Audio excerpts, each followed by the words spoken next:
दूसरा एरिया जो हमारे साथ हम जैसे जानते हैं O4E वेलफेयर ऑर्गेनाइजेशन मौजूद है, जो बिलखुसूस free and quality pre school education पे काम करती है। बिलखुसूस इनका फोकस गरीबाबाद और औरंगी टाउन कम्युनिटी में है। ये ग्रेड 1 से लेके बच्चों की तैयारी कराते हैं, यानी ग्रेड 1 में जाने के लिए प्री स्कूल हम समझते हैं जी एलीट लोगों के, अमीरों के चोंचले हैं, लेकिन हर बच्चे को अगर आप ये अर्ली इंटरवेंशन देंगे तो उसमें पढ़ने का ज़ौक़ और शौक़ बढ़ता है, पूरे घर के माहौल में तब्दीली आती है। मुझे बताइए हसन, ये कितना मुश्किल या आसान था? ख़ास तौर पे हम देखते हैं कि 2 करोड़ बच्चा जो स्कूल जाने की उम्र का है वो तो पाकिस्तान में स्कूल नहीं जाता, तो इन एरियाज़ में जाके उनको प्री स्कूल का कॉन्सेप्ट देना ये कितना मुश्किल या आसान था? सबसे पहले तो मुझे सीखने के लिए बहुत ना जद्दोजहद करनी पड़ी, क्योंकि हमारे माशरे के अंदर ये ना ECE सिर्फ औरतों से रिलेट कर दिया गया। सही। मैं मुख्तलिफ ट्रेनिंग्स में लड़ झगड़ के जाता हूँ कि वो कहते हैं कि नहीं ये मर्दों के लिए नहीं है। हाँ। तो कहते हैं हम कहाँ जाएंगे? सही। क्योंकि बच्चे की ब्रेन डेवलपमेंट बहुत ज़रूरी है।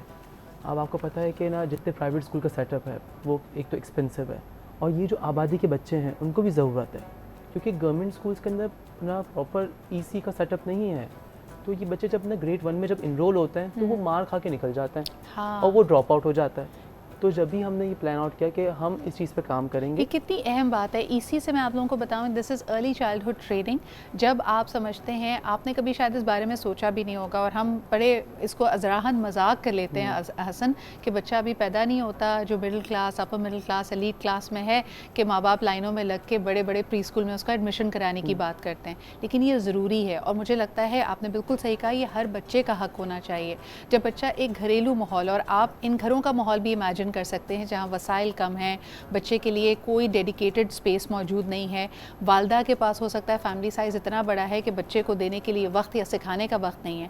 आपका हमारा बच्चा जब ग्रेड 1 में या किंडरगार्टन में जाता है, उसको शेप्स, कलर्स, बहुत सारी वोकैबुलरी पता होती है, लेकिन ये बच्चा जब स्कूल पहुँचता है तो बिल्कुल अलिफ से कहानी शुरू हो रही है, और उसके बाद वो माहौल ना मिलने की वजह से दिल बर्दाश्ता भी हो सकता है। हाँ, इसीलिए ना गवर्नमेंट स्कूल से ड्रॉप आउट का मेन रीज़न हमें यही लगा। सही। पिछले 8 साल से मैं काम कर रहा हूँ, तो हमारा फोकस होता है कि बच्चों को एक्टिविटी बेस्ड लर्निंग के साथ साथ EC को भी हम कवर अप करें, चीज़ें करें, ताकि बच्चा को वो ना हो कि जब वो गवर्नमेंट स्कूल जाए तो वो प्रॉपर्ली मैट्रिक करके कम से कम वहाँ से निकले, क्योंकि ये ड्रॉप आउट इसी वजह से हो रहा था। बिल्कुल। इसके साथ साथ हम पेरेंट्स को भी ट्रेन करते हैं।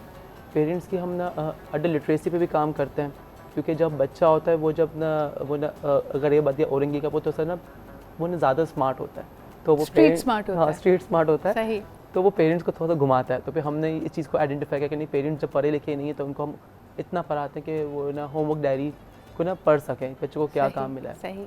फिर हमारे एक जो हमारे प्रोग्राम की एक खुसूसियत है कि बच्चे से अटैच जो भी ना स्टेक होल्डर है, हम उस पर काम करते हैं, ताकि बच्चे को कोई भी तकलीफ ना पहुँचे और बच्चे की परवरिश अच्छे से हो, और एक जो साइकिल जो है वो टूटनी चाहिए। मुझे बताएं, तब्दीली क्या आपने देखी जब ये बच्चे इस मरहले से गुजरते हैं, when they have been given the opportunity of pre schooling, जब ये स्कूल पहुंचते हैं, इनकी परफॉर्मेंस और इनके रुझान में, तालीम की तरफ इनके झुकाव में कुछ तब्दीली, कुछ मुख्तलिफ आपने नोट किया? पहले तो इनकी फैमिली में तब्दीली आती है। हाँ। जहाँ पर इनके माँ बाप आपस में लड़ते झगड़ते, तो हम ना पूरा साल इसी पे फोकस होता है कि ये सब चीज़ें नहीं करनी। इवन हम लोग ना वो ना सांस तंदों के झगड़ों में भी आ जाते हैं। सही। बच्चा अफेक्ट हो रहा है इससे। ठीक है। फिर यही बच्चा जब गवर्नमेंट स्कूल में जाता है तो वो ना पोजीशन होल्डर बनता है और वो एजुकेशन कंटिन्यू करता है, क्योंकि हमें फॉलोअप भी करना होता है। सही। कोई भी फाइनेंशियल इशूज़ भी आता है तो हमें इसको कैटर करना होता है, ताकि हमारी मेहनत ज़ाया ना हो। कम से कम बच्चा स्कूल में रहे, अपने कम से कम मैट्रिक की तालीम पूरी कर ले, क्योंकि आपको खुद पता है कि जितने भी ना गवर्नमेंट के कोर्सेज़ हैं जो कि वो ना फ्री कोर्सेज़ ऑफ़र होते हैं, उनमें शर्त है कि कम से कम मैट्रिक हो। अब ऐसे बहुत से बच्चे रह जाते हैं जो कि मैट्रिक नहीं है। नहीं Hasan, I think this is a wonderful effort that you are making, और मेरे ख्याल में ये क्या चीज़ करती है, डेमोक्रेटाइज़ करता है एजुकेशन को। जब हम अक्सर बात करते हैं ना कि आपके लिए जो स्टार्टिंग लाइन है आपकी रेस की, हो सकता है किसी के लिए वो एडवांटेज है ही नहीं, यानी यहाँ मेल न्यूट्रिशन से लेके Amreen, every place we see that there is a big strata of society जो ना इंक्लूडेड है, ना ही उनके लिए लेवल प्लेइंग फील्ड है। So kudos to both of you for being attached to organisations जो इसको हमारे माशरे को ज़्यादा इक्विटेबल, ज़्यादा इंक्लूसिव और एक लेवल प्लेइंग फील्ड बना रहे हैं। Amreen, you want to add something before we wind up? जी, जो बात कह रहे हैं और आप भी जो कह रही हैं, हमारे यहाँ हम बहुत इस पे प्राइड लेते हैं कि we have the youngest population, मगर I think the tragedy is 50% of our school going primary school going children are out of schools.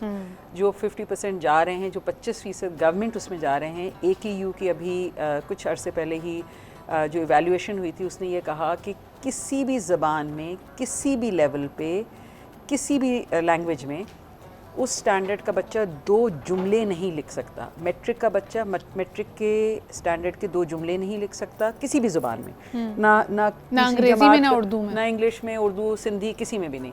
ना 3rd जमात का बच्चा 3rd लेवल की नहीं लिख सकता। 17% बच्चा आपका जो है स्टंटेड है। 28% बच्चा आपका पाकिस्तान का वेस्टेड है। स्टंटेड का मतलब ये है कि उसका कद छोटे उसकी नशोनुमाई उस तरह नहीं हो रही जो उसका हक है। एग्जैक्टली। और स्टंटेड का मतलब सिर्फ ये नहीं कि उसका कद छोटा रह गया, उसका ब्रेन छोटा रह रहा है। 28% आपके पास बच्चा है जो वेस्टेड है, जो मैल न्यूट्रिशन है। he will never be physically because it's like जो आप बात कर रहे हैं capacity ना, and this begins in the mother's womb, जो हम बात कर रहे थे कि माँ जब हामला है तो उसको उसी वक्त जब आपने प्रॉपर खाना नहीं दिया तो स्टंटेड ग्रोथ और वो सिलसिला तो बहुत पहले से शुरू हो गया। And now think that this child what opportunity does he or she have? क्या हम इनको सिर्फ और सिर्फ एक शुमार के तौर पे, अददी शुमार के तौर पे लेना चाहते हैं? They will be on Pakistan. Yes. I mean, I would like to see it more as unharnessed energy. आप बिल्कुल सही कह रही हैं कि आज तो हम इनको as young people देख रहे हैं ना, लेकिन जब ये मिड एज पे पहुँचेंगे और इनके पास वो हुनर, वो तालीम, वो आगही नहीं होगी कि ये माशरे के फ़ाल शहरी बन सकते हैं, then they are going to be, you know, ये हमारी डिसर्विस है उनकी तरफ। मैं इनको बोझ नहीं कहूँगी, ये हमारी लैक ऑफ प्लानिंग है, and that is what we need to focus on. बहुत शुक्रिया। हमारे साथ अमरीन मौजूद थी, हसन मौजूद थे। इनकी दोनों की ऑर्गेनाइजेशंस की तमाम तर डिटेल हमारे सोशल मीडिया पे और आपकी स्क्रीन्स पे हैं। प्लीज़ आगे बढ़िए, उनकी मदद कीजिए, बिकॉज ना सिर्फ आप हाल में पाकिस्तान की मदद कर रहे हैं बल्कि पाकिस्तान के मुस्तकबिल को संवारने के लिए आप अपना हिस्सा डाल रहे होंगे।